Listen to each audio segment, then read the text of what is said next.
ఎవరి మాటలు పట్టించుకోవద్దమ్మా. నీకు ఎవరితో జరిపించాలనుంటే వాళ్ళతో జరిపించు. ఇంకెవరున్నారయ్యా జరిపించడానికి? చిరంజీవి గురించి నా కోడలికి అర్థం కావట్లేదు.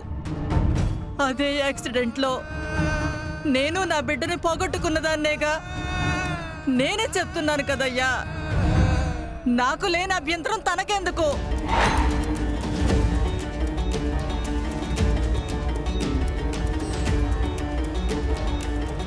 అమ్మా, ఈరోజు ఆ అబ్బాయి ఏమీ మనకి పరాయివాడు కాదు, మన ఇంటి అల్లుడు.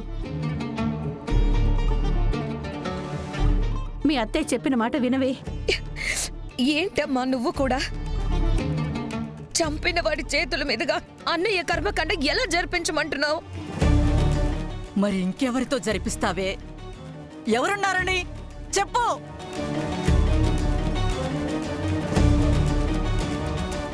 ఎందుకు లేరు? ఈ ఇంటి అల్లుడు తనేనా? నా భర్త కాదా? మా అన్నయ్య అబ్దిక మా ఆయన జరిపిస్తాడు.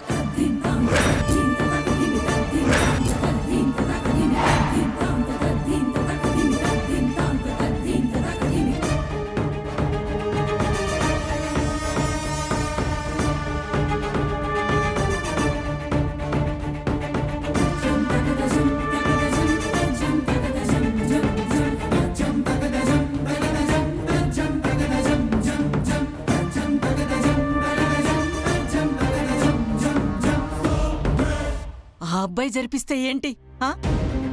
ఈ అబ్బాయి జరిపిస్తే ఏంటి? తప్పు చేశాడు అంటున్నా ఆ అబ్బాయి చేతులతో ఈ కార్యక్రమం జరిపిస్తే మంచిదమ్మా. నేనెందుకు చెప్తున్నాను? నా మాట విను. వద్దు. కావాలంటే కార్తిక్కి అతని చేతుల మీదుగా పిండం పెట్టించుకో, కానీ మా అన్నయ్యకి మాత్రం ఆ భర్త చేతుల మీదుగానే ఈ కార్యక్రమం జరిపించుకుంటాను.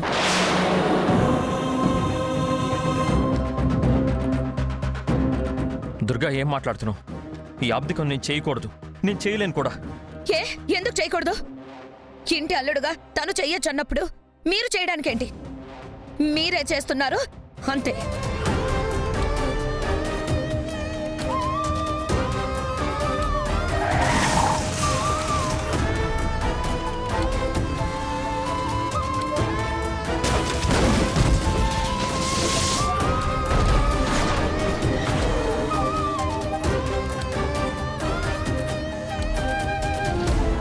లేదు, నేను చేయలేను. ఎందుకు చేయలేరు? ఎందుకంటే